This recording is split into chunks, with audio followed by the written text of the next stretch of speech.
वैदिक काल। वैदिक काल का अर्थ है और समय सीमा। ठीक है, तो हम पढ़ेंगे वैदिक काल का अर्थ और समय सीमा क्या है। वैदिक काल वह समय है जब वेदों की रचना हुई थी। इसे दो भागों में बांटा गया है। ऋग्वैदिक काल, प्रारंभिक वैदिक काल 1500 ईस्वी पूर्व से 1000 ईसा पूर्व। दूसरा था उत्तर वैदिक काल 1000 ईसा पूर्व से 600 ईसा पूर्व। मुख्य स्रोत क्या थे? ऋग्वेद, सामवेद, यजुर्वेद, अथर्ववेद। अन्य ग्रंथ ब्राह्मण, आरण्यक, उपनिषद। ऋग्वेद काल पढ़ेंगे। ऋग्वेद काल में समाज कैसा था? समाज का था हमारा जनजातीय और पशुपालक समाज था। कुटुंब मतलब परिवार, कुटुंब मतलब परिवार समाज की मुख्य इकाई थी। स्त्रियों को वे सभा और समिति में उस समय भाग ले सकते थे। वर्ण व्यवस्था नहीं थी, कार्य के अनुसार भेद किया जाता था। दूसरा, वहाँ की अर्थव्यवस्था उस समय की कैसी थी? पशुपालन प्रमुख था, कृषि की शुरुआत थी, विनिमय प्रणाली प्रचलित थी। मुख्य व्यवसाय था कृषि, पशुपालन, बढ़ईगिरी, रथ निर्माण। राजनीति के बारे में बात करेंगे तो जन राज्य मतलब ट्राइबल मोनार्की थी। संगठन कुल, ग्राम, विश्व, जन। सभाएं, सभा, समिति, विधता, गण। धर्म, वह तब उस समय के टाइम पे प्रकृति पूजा होती थी। इंद्र वर्षा के देव थे, अग्नि अग्निदेव, वरुण जल के देव, और मूर्ति पूजा नहीं, यज्ञ साधारण। ठीक है। सत्य और नियम की अवधारणा। अभी हम आगे देखेंगे उत्तर वैदिक काल कैसा था। ऋग्वैदिक काल जो था प्रारंभिक, वो हमारा इतना ही था। उसमें बहुत कुछ है। अगर आपको और भी वीडियो चाहिए तो आप प्लीज़ कमेंट में बताइए। चलिए आइए आगे देखते हैं। उत्तर वैदिक काल में था समाज उस समय कैसा था। उत्तर वैदिक काल में थोड़ा नहीं काफ़ी चेंज हुआ था। समाज जटिल और वर्गीकृत हो गया था।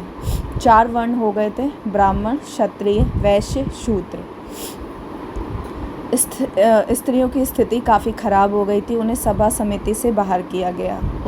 मतलब जो उत्तर वैदिक काल था, स्त्रियों को मतलब सम्मान नहीं मिलता था।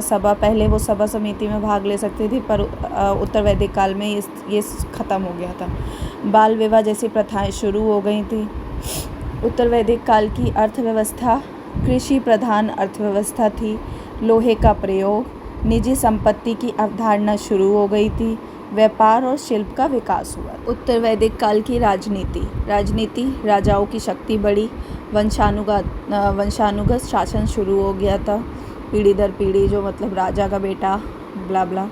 सभाओं का महत्व घट गया था। धर्म के बारे में प्रकृति पूजा से आगे बढ़कर यज्ञ और कर्मकांड प्रधान।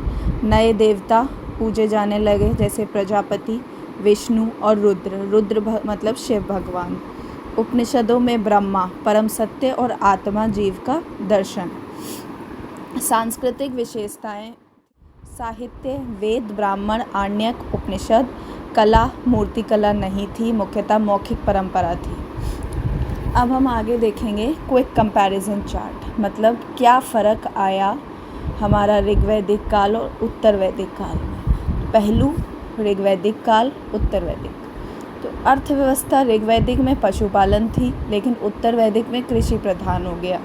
समाज समानता आधारित थी, लेकिन उत्तर वैदिक में वर्ण व्यवस्था थी। स्त्रियों की स्थिति बहुत सम्मानजनक थी ऋग्वैदिक काल में, लेकिन उत्तर वैदिक काल में खराब हो गई। धर्म प्रकृति पूजा की जाती थी ऋग्वैदिक काल में, पर उत्तर वैदिक में यज्ञ और कर्मकांड शुरू हो गए। राजनीति ऋग्वैदिक काल में जनराज्य था, लेकिन उत्तर वैदिक में शक्तिशाली राजा हो गए। अब इम्पॉर्टेंट नोट्स हमारे क्या हैं? पुराना वेद ऋग्वेद, गायत्री मंत्र ऋग्वेद में सवित देवता को समर्पित। लोहे का उपयोग उत्तर वैदिक काल में हुआ है। अश्वमेध यज्ञ राजसत्ता की श्रेष्ठता का प्रतीक है। गुरुकुल प्रणाली वैदिक काल की देन है। तो वीडियो अच्छी लगी हो तो प्लीज़ वीडियो को लाइक और सब्सक्राइब करें, और आगे अगर